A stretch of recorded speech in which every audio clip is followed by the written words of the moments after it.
আসসালামু আলাইকুম। রোজ কিচেনে তোমাদের সকলকে স্বাগত আরেকটি নতুন রেসিপি দেখার জন্য। আজকে আমার রেসিপি হচ্ছে আলু স্ন্যাক্স রেসিপি। আর দোকানে যেতে হবে না, বাড়িতে খুব সহজে অল্প তেলে এই স্ন্যাক্সগুলো বানিয়ে নিতে পারবে কম সময়ে এবং অল্প উপকরণ দিয়ে। খেতে কিন্তু দুর্দান্ত লাগে। এসো তাহলে দেখে নাও আমি কিভাবে আলু স্ন্যাক্সটি বানিয়ে নিই। আমি এখানটায় 2টি আলু সিদ্ধ করে নিয়েছি, দিয়ে ম্যাশ করে নিচ্ছি। আশা করছি আমার এই সহজ স্ন্যাক্স রেসিপিটি খুবই ভালো লাগবে। ভালো লাগলে অবশ্যই একটি লাইক করে দিবে। আমি দেখো ভালো করে ম্যাশ করে নিয়েছি।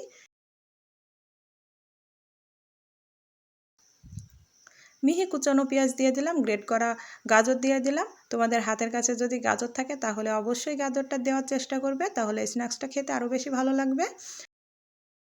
দিয়ে দিলাম অল্প একটু গোলমরিচ আর চিলি ফ্লেক্স।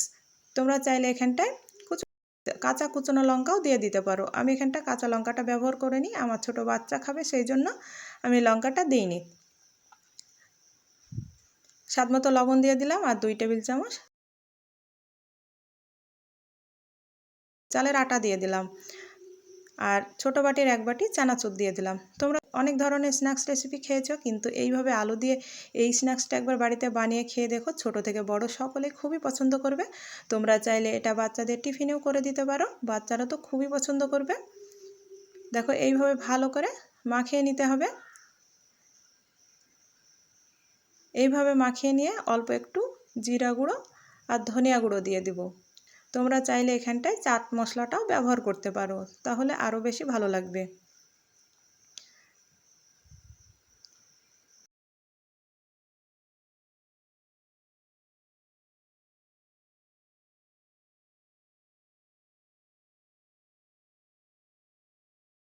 জিরা গুঁড়ো ধনিয়া গুঁড়ো দিয়ে ভালো করে আবারও হাত দিয়ে মেখে নিচ্ছি।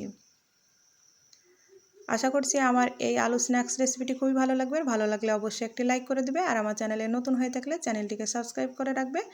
যখনই এইরকম নিত্য নতুন ভিডিও দেবো সবার আগে তোমাদের কাছে নোটিফিকেশনটা পৌঁছে যাবে, আর তোমরা আমার ভিডিওগুলো দেখতে পাবে।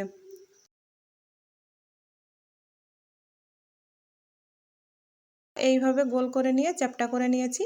তোমাদের যেটা পছন্দ হয় সেটাই করে নিতে পারবে। চুলাতে কড়াই বসিয়ে দিয়েছি আর অল্প সরিষার তেল দিয়েছি। অল্প তেলে আমি এই স্ন্যাক্সগুলো ভেজে নিচ্ছি। তোমরা চাইলে ডুবো তেলেও ভেজে নিতে পারো। আমি অল্প তেলে ভেজে নিয়েছি, কিন্তু এইভাবে অল্প তেলে ভেজে নিলেও কিন্তু স্ন্যাক্সগুলো খেতে কিন্তু অসাধারণ লাগে। যেমন স্বাস্থ্যের দিকেও ভালো, খেতেও কিন্তু ভালো।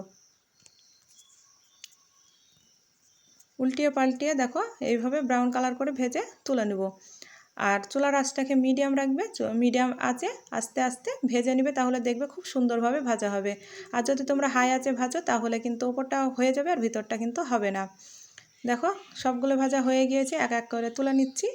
এইভাবে বাকিগুলো ভেজে তুলে নিব। আর মাশাআল্লাহ দেখো আপুরা ভাইয়ারা দেখতে কতটা সুন্দর লাগছে, খেতেও কিন্তু অসাধারণ হয়েছিল। তো আপুরা কতটা সহজ এই স্ন্যাক্সগুলো বানানো। তোমরা চাইলে 10 মিনিটে এই স্ন্যাক্সগুলো বানিয়ে নিতে পারো। দেখো সবগুলোই ভেজে তুলে নিলাম। তোমরা তো স্ন্যাক্স অনেক ধরনের খেয়েছো, কিন্তু আমার মতো এই স্ন্যাক্সটা একবার বানিয়ে দেখো না বন্ধুরা, খেতে সত্যিই বলছে খুবই ভালো লাগবে। গরম গরম চায়ের সঙ্গে খেয়ে দেখবে, খেতে অসাধারণ লাগবে। তোমরাও এইভাবে একবার বাড়িতে বানিয়ে খেয়ে দেখো, আর কমেন্টে জানিও কেমন হয়েছে। নিবে আর ভালো লাগলে অবশ্যই বন্ধুদের সঙ্গে শেয়ার করে দিও। দেখলে তো আপুরা ভাইয়ারা, এই স্ন্যাক্সগুলো বানানো খুবই সহজ। দোকানে আর কিনতে যেতে হবে না, বাড়িতেই খুব সহজে বানিয়ে নিতে পারবে। আমি একটি ভেঙে দেখাচ্ছি, দেখো ভিতরটা কতটা সুন্দর হয়েছে। দেখেছো আপুরা ভাইয়ারা কতটা সুন্দর হয়েছে। আমি আরেকটু ভেঙে দেখাচ্ছি। আমি একটি লম্বা শেপ করেছি আর একটি গোল করে নিয়েছি। আজ এই পর্যন্ত, আবারও কোনো নতুন রেসিপি নিয়ে আসবো। ভালো থাকবে, সুস্থ থাকবে। পুরো রেসিপিটি দেখার জন্য তোমাকে অসংখ্য ধন্যবাদ।